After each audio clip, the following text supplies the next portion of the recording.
Recently, I did a shootout between a $5,000 pair of Neumann KH310s and my own DIY speakers for around 400 quid, and people were pretty impressed by my DIY speakers. But since then, I further improved the passive crossover, and also many people requested to see the mid-dome version powered by the Hypex DSP plate amps. People were also interested in the difference in sound between that meter bridge position I was using and just putting them on normal stands. So in today's video, we're going to play objective A/B tests of all of the above. So let's jump straight into an A/B of the differences between stands, the meter bridge position, and even my bedroom as an example of an untreated room. I do not understand what it is. I don't know for the holes. Check for holes. Blink your eyes. Won't forget till you know.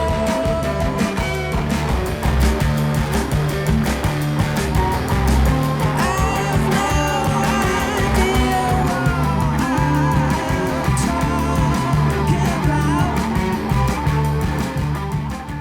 So as you can hear, the room affects the sound a lot, especially in how diffuse the sound is in the untreated room, but whether they're on stands or sitting on your desk makes a huge difference to the tone because of comb filtering and desk resonances. Now for previous videos, I knew that sound was suboptimal and I mentioned it in the videos, but the reason why I didn't record just on stands to begin with is because I'm guessing that most people have a desk and most people will put their speakers either somehow directly on their desk or directly behind the desk on stands, and that's essentially the same thing, and so the desk position is actually the most relevant to the most people. However, in today's video, we're just going to look at how everything sounds on stands without any desk in the way at all, so we can attempt to focus on the actual sound of the speakers. And I think you're going to find this test extremely interesting because now on stands, there's almost no difference between the digital source and the sound coming out the speakers in the room.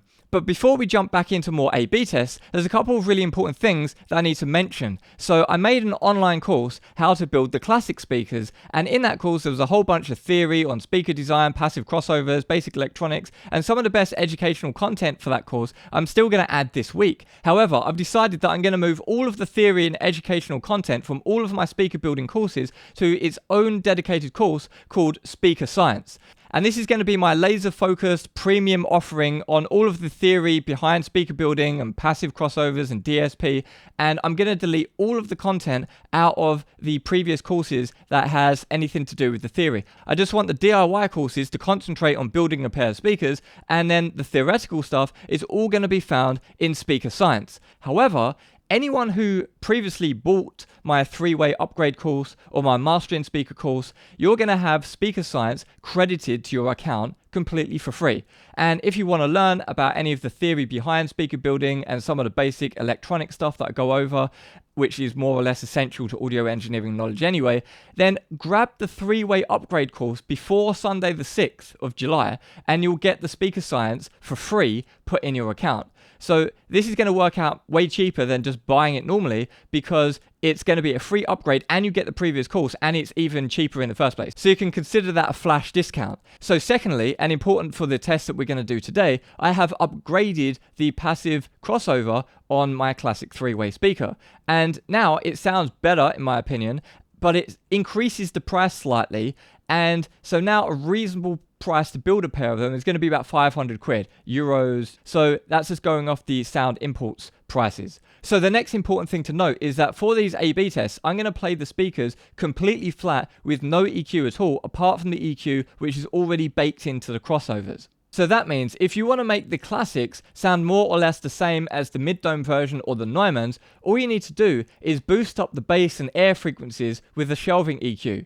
It's not feasible to do that in a passive crossover, but it's obviously trivially easy to do in software. But personally, I actually prefer a speaker that rolls off a bit more naturally, and that puts more focus and detail in the mid frequencies, which I am a fan of. So actually, for my personal taste, I prefer the more natural sound of the completely passive classic speakers without any EQ at all. So the next thing to mention is that the mid-dome that I used in my previous video is crap. So I decided to get another one which sounds way better, and so it's a different mid-dome than you heard last time. This one I think is a lot better. I still don't like it that much. Mid-domes are kind of a bit tricky to get right, but this is way better than that one in my personal opinion. I was actually quite disappointed by this because the manufacturer normally does great stuff.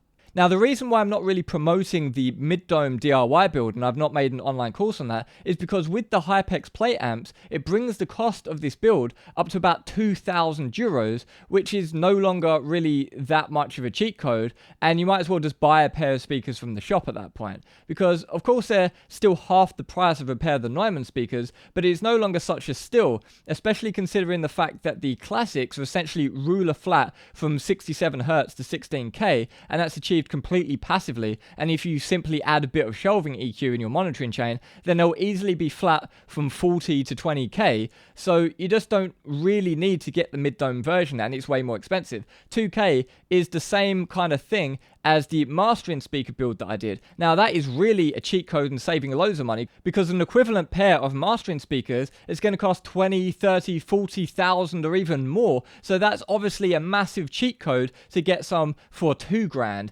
But when it comes to these, well, for 4 grand you can just buy the Neumann, so it doesn't really offer that much of a secret cheat code proposition. So that's why I think the classics are the best bang for the buck if you want to build a pair for 500 quid. It's dirt cheap and they're incredibly flat sounding. I do not understand what it is. I don't know. Full of holes. Check for holes. Blink your eyes. Won't forget to know.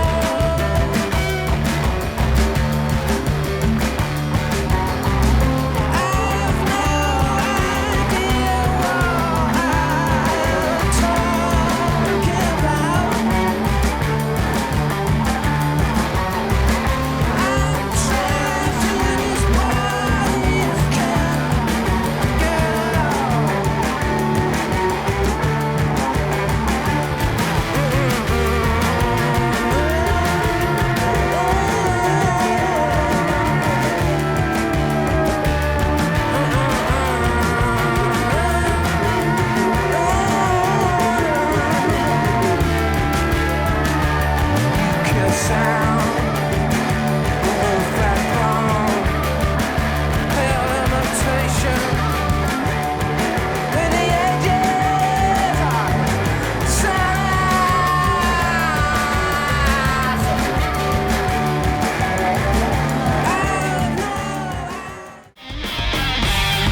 y por tu culpa suspendimos el bembé.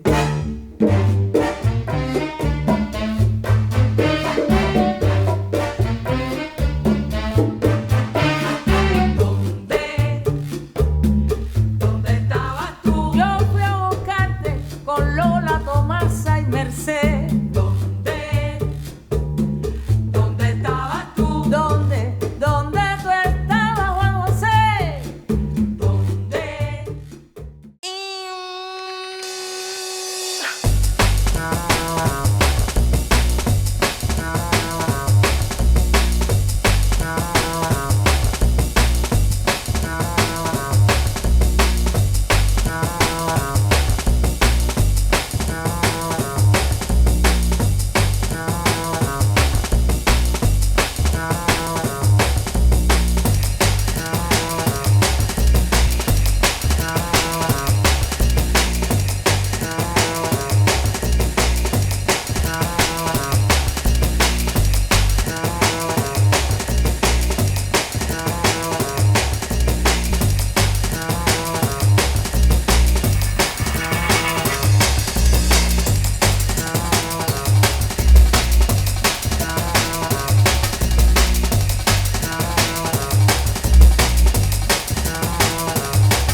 So I think most people are going to agree with me that the mid-dome version sounds more or less identical to the KH310. Important to note is the fact that I did not match the DIY speakers to the Neumanns with EQ. I designed the crossover such that they were flat, and the Neumann speakers are also flat. So if you put the two flat sealed speakers next to each other, it's not that surprising that they sound essentially the same. Now, if you weren't listening on headphones, you'll be forgiven for thinking that the classics also sounded more or less identical. But to my ears, there are significant differences, and the main differences are that they roll off more gently in the lows and in the highs, and they're a more mid-focus sound. Now, personally, as I already mentioned, I prefer this kind of sound. And these are more like something like an NS10, but significantly more accurate with much better low-end extension. But again, if you want them to sound more shiny and ruler flat like the Neumanns, just put a smiley face EQ on there and away you go. So let me know in the comments what speaker you thought sounded the best for your personal taste and whether you heard significant differences between any of them anyway. And I've got some more interesting content coming very soon with drums.